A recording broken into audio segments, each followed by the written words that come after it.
Question है ना, जल का अपवर्तनांक 1.33। क्वेश्चन देखो, किसके सापेक्ष कह रहा है? हवा, हवा के सापेक्ष। तो चूंकि हम जानते हैं किसी माध्यम का अपवर्तनांक, किसी माध्यम का अपवर्तनांक क्या होता है? अपवर्तनांक को हम शॉर्टकट RI से भी सूचित करते हैं, रिफ्रैक्टिव इंडेक्स। इसका नाम है शॉर्ट नेम रिफ्रैक्टिव इंडेक्स। तो किसी माध्यम का अपवर्तनांक यानी mu m is equal to क्या होता है? C बटा V। C क्या है? तो निर्वात में या हवा में प्रकाश की चाल, हवा में प्रकाश की चाल है ना। और V क्या है?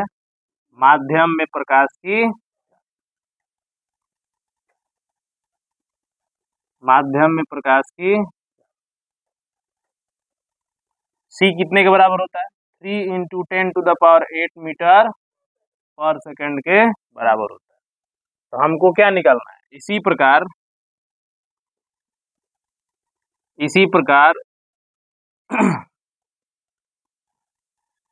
किसमें निकालना है जी? माध्यम में। म्यू वाटर ना, W बोले तो क्या? वाटर। C बटा क्या हो गया? ये हमको दे रखा है, बोलो दे रखा है कि नहीं? क्योंकि म्यू W बराबर कितना है? 1.33। ये दिया है ना, 1.33 दिया है। तो इसलिए है ना, यहाँ पर ये W हो गया, यहाँ भी हम क्या दिखा देंगे? W। इसका मतलब जल में प्रकाश की चाल, जल में प्रकाश की चाल। तो VW बराबर यहाँ से निकालोगे तो ये कहाँ जाएगा? यहाँ C बटा म्यू W। C का मान 3 × 10⁸ मीटर पर सेकेंड। म्यू W कितना है? 1.33। इसको जब सॉल्व करोगे बट्टा में तो ये कितना आएगा बताओ? हाँ, 133/100। ठीक है, तो 100 कहाँ चला जाएगा? ऊपर। तो दशमलव के बाद 2 अंक है तो 0 भेज देंगे ऊपर। 8 × 100 अब बट्टा कितना? 133। ठीक है, अब इसको सॉल्व करो। 133 है ना, तो ये 300 हो जाएगा। 300 × 10⁸ डिवाइडेड बाई 133। अब इसको भाग लगा दो, भाग लगाओ, कितना आ जाएगा? भाग लगाओगे तो 300 में 133 से भाग लगा तो 2 बार में जाएगा ना, तो 2 बार में जाएगा तो 200 कितना होगा? 66 4। ये कितना हो गया? 34 है ना। ये दशमलव दोगे तो क्या आएगा? 0। अब बताओ कितनी बार में जाएगा? 3 बार में चला जाएगा ना। 3 3 का 9, 3 3 का 9 और 3 एकम 3 नहीं जाएगा, 2 ही बार में जाएगा। 200 कितना? 66। 13 में से 6 हो गया 7, फिर 0। अब देखो 5 बार में चला जाएगा। 5 3 15, 5 3 15 1 16 और 5 एकम 5 1 6। 6 बार में नहीं जाएगा। ठीक है, 5 बार में, कितना बार में? तो कितना आ गया? 2.25 × 10⁸ मीटर। आए समझ में? तो ये क्या निकल गया? इसलिए जल में प्रकाश की, जल में प्रकाश की चाल कितना हो जाएगा? 2.25 × 10⁸ मीटर। जो आपको आता सीधे यहाँ पर लिखवाया गया है, निर्वात में प्रकाश की चाल। देखिए कॉपी में, निर्वात में प्रकाश की चाल अब बट्टा किसी माध्यम में प्रकाश की, किसी माध्यम में प्रकाश की चाल, ऐसे लिखवाया नहीं गया है? यहाँ पे देखिएगा C से दिखाए होंगे यहाँ पर, माध्यम में प्रकाश की चाल है ना, ऐसे। यहाँ पर ऐसे लिखाया हो गया म्यू M कहने का मतलब किसी माध्यम में अपवर्तनांक, किसी माध्यम का अपवर्तनांक। इस कैसे निकालेंगे? तो निर्वात में प्रकाश की चाल अब बट्टा है ना किसी माध्यम में प्रकाश की चाल। तो ये फिक्स है हमारा, कितना है ये, इसका वैल्यू कितना बनेगा 3 × 10⁸ मीटर। तो इसको c से दिखाया गया है और इसको v से, तो सीधे फॉर्मूला म्यू m बराबर क्या निकला है c/। तो ये आप याद रखिए, है ना, कि म्यू m = c/v। किस तरह से ये निकलेगा, बात समझ में आ रहा है। तो c मतलब क्या हुआ, वायु में प्रकाश की फॉर्मूला, बोलो जी, sin I/sin r, है ना।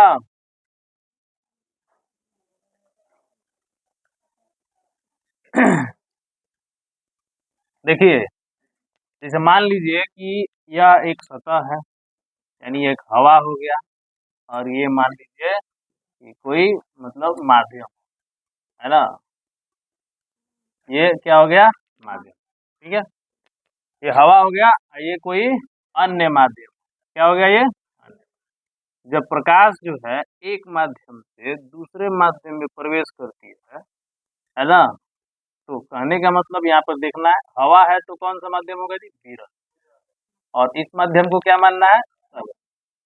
तो विरल और सघन, है ना, विरल माध्यम से सघन माध्यम में जब प्रवेश करेगा तो कहाँ मुड़ेगा जी, अभिलंब से, अभिलंब की ओर मुड़ेगा ना। तो ये एंगल आई होगा, तो ये एंगल कितना होगा,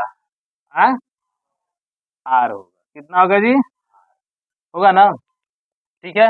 तो हवा में अब यहाँ पे देखिए प्रकाश है, क्या ये प्रकाश, प्रकाश की चाल, प्रकाश की चाल हवा में c, इसमें मान लेना है v, है ना, ये क्या हो गया, हवा में प्रकाश की चाल, या निर्वात में प्रकाश की, निर्वात में प्रकाश की, और ये क्या हो गया, माध्यम में प्रकाश की, माध्यम में प्रकाश की, तो ये भी हो गया, और ये कितना हो गया c हो गया, और ये हो गया I और a हो गया। तो जब देखो यहाँ पर अपवर्तनांक जब निकालेंगे ना, किसका जी, किसका, माध्यम का, किसका, हाँ, माध्यम का अपवर्तनांक, माध्यम का अपवर्तनांक, ठीक है, माध्यम का अपवर्तनांक, क्या फॉर्मूला होना चाहिए, है ना, शॉर्टकट क्या लिखेंगे, म्यू एम, क्या लिखेंगे जी, म्यू एम = स्नेल के नियम से sin I/sin, ये किस नियम से है, स्नेल के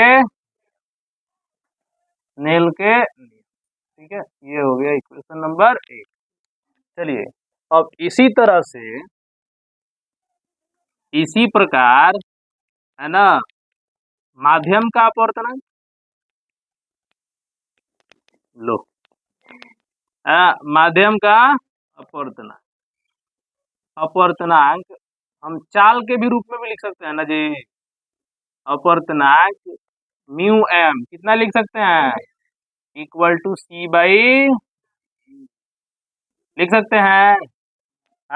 तो देखो, समीकरण 1 तथा 2 से, 1 तथा 2 से म्यू एम बराबर, गौर से देखो, दोनों आपस में बराबर हो जाएगा ना, है, तो म्यू एम बराबर sin I/sin r, sin r, c/, देखो दोनों आपस में बराबर होंगे ना, है, दोनों आपस में बराबर हो जाए, यानी हम कोण से भी अपवर्तनांक निकालते हैं और चाल से भी अपवर्तनांक, है समझ में, कोण से भी अपवर्तनांक और चाल से भी अपवर्तनांक निकालते हैं, कोई दिक्कत है यहाँ तक। तो इस तरह से क्या हो गया, प्रकाश की चाल, प्रकाश की चाल और ज्यामितीय संबंध, क्या हो गया, ज्यामितीय, प्रकाश की चाल, माध्यम की चाल, और ये क्या हो गया, ज्यामितीय संबंध, ठीक है। तो mu M = sin I/sin r और c/v, है समझ में। तो किसी भी माध्यम के लिए, ठीक है, ये दोनों रिलेशन सही है, ठीक है। तो नोट देके लिख लीजिए, एरो देके और उसको लिखिए, पहले डायग्राम बनाइए, फिर ये लिखिए, फिर ये लिखिए। ये है, मान लेते हैं माध्यम 1, क्या है जी, और ये है माध्यम टू है। क्या है ये, माध्यम टू। जरा गौर से देखिए, यहाँ पर लिखे हैं यदि माध्यम टू का अपवर्तनांक, माध्यम टू का अपवर्तनांक किसके सापेक्ष, माध्यम वन के सापेक्ष, माध्यम वन के सापेक्ष, है ना जी। तो इसका मतलब हुआ, है ना, इसका मतलब क्या हुआ, mu two with respect to one, ठीक है, इज इक्वल टू, गौर से देखिएगा, है ना, गौर से देखिए, मान लीजिए कि माध्यम वन में प्रकाश की चाल v1 है और माध्यम टू में प्रकाश की चाल v2 है।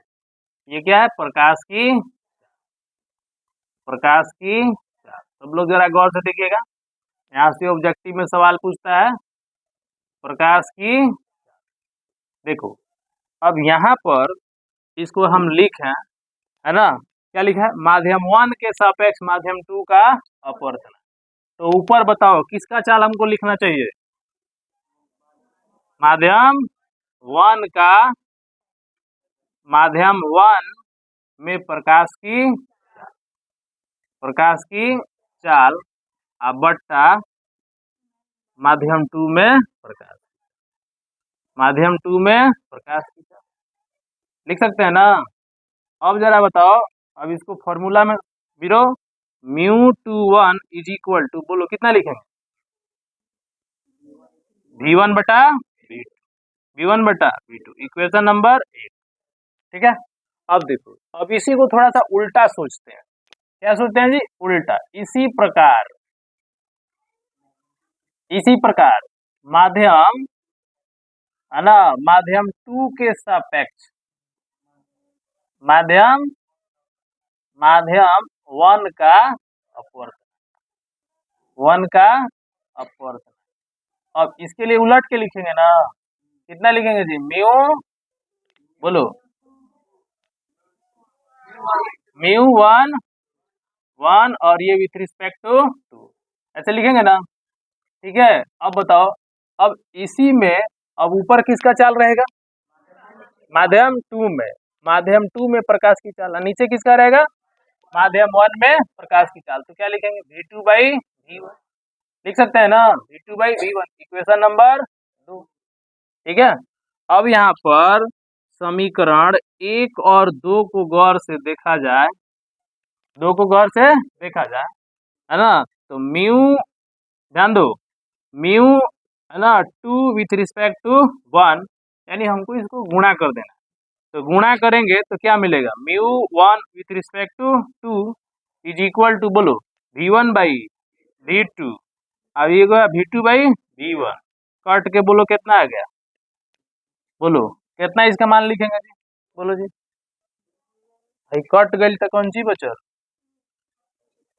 गुणा है, गुणा में कट गया तो कौन सी बचा जी, एक न बचा, म्यू टू वन गुणे mu one two equal to कितना हो गया, वन। यही पूछता है एग्जाम, ठीक है, कि यदि उलट देखो, प्रकाश यदि देखो ध्यान से, माध्यम वन से माध्यम टू में जा रहा है, अच्छा माध्यम टू से माध्यम वन में जा रहा है, तो दोनों के केस में जब अपवर्तनांक निकालेंगे ना, तो दोनों का अपवर्तनांक का गुणनफल हमेशा क्या होता है, एक होता है, दोनों का अपवर्तनांक का गुणनफल हमेशा एक होता है समझ में।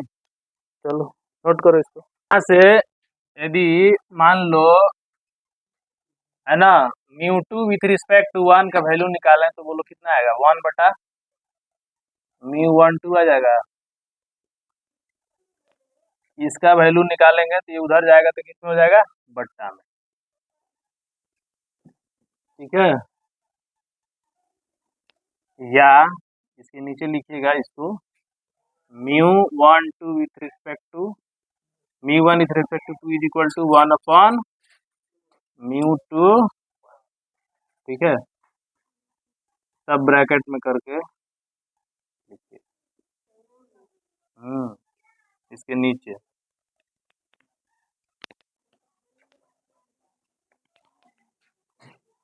गहराई के संदर्भ में अपवर्तनांक। ठीक है, गहराई के संदर्भ में हमको निकालना है। ठीक है, गहराई के संदर्भ में अपवर्तनांक क्या होता है। देखो, जैसा कि हम लोग देखे थे कि यदि मान लीजिए कि कोई बाल्टी है ना, और उसमें हम क्या करते हैं, कोई सिक्का डालते हैं, तो वो सिक्का क्या होता है, मान लो ये पानी भर दिए यहाँ पर, इसमें पानी भर दिए और एक सिक्का क्या करते हैं, इसके पेंदी में ऐसे रख देते हैं, पर देखने के बाद ये ग्लास कहाँ, ये सिक्का कहाँ दिखेगा जी, सिक्का उठा हुआ दिखेगा ना, ये मान लो यहाँ दिखा है, तो ये सिक्का कैसा हुआ है, उठा हुआ, उठा हुआ ये सिक्का प्रतीत होगा, है ना, उठा हुआ सिक्का, है ना, प्रतीत होता है। ठीक है, अब देखिए ध्यान, सिक्का कहाँ रखे हैं, पेंदी में, तो इसको हम कहेंगे कि यह जो है इसकी वास्तविक गहराई का है, क्या वास्तविक गहराई। ये इसका जो H हो गया ना, ये क्या हो गया, D हो गया, ये वास्तविक गहराई हो गया, क्या हो गया इसका, पेंदी तक, कहाँ तक जी, पेंदी तक क्या हो गया, वास्तविक गहराई, कहाँ तक, पेंदी तक, ये पेंदी हो गया। ठीक है, पेंदी तक क्या हो गया, इसका वास्तविक गहराई होगा। लेकिन यहाँ जो आप देख रहे हैं ना सिक्का, तो ये वाला जो डी बनेगा हमारा, इसको हम कहेंगे आभासी गहराई, क्या कहेंगे जी, आभासी गहराई, यानी ऐसा हमको दिखेगा। ठीक है, तो ये हो गया D1 और ये हो गया D2, तो आभासी गहराई, अवास्तविक गहराई, समझ में आ रहा है। तो मान लीजिए इस तरह से हम किसी माध्यम का अपवर्तनांक निकालें, किसी माध्यम का अपवर्तनांक,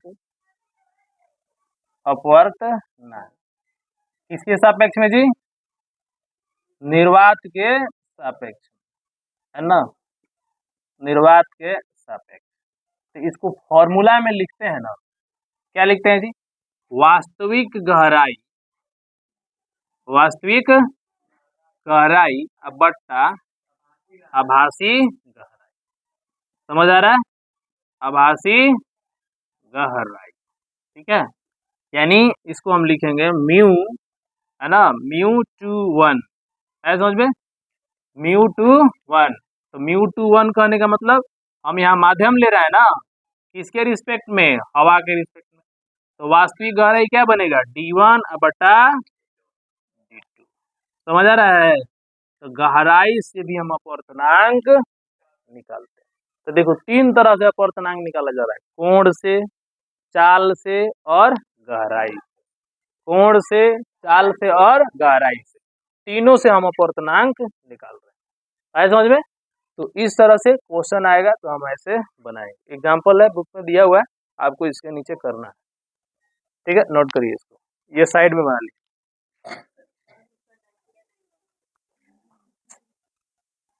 लो अपना घरे लेके चल दिया,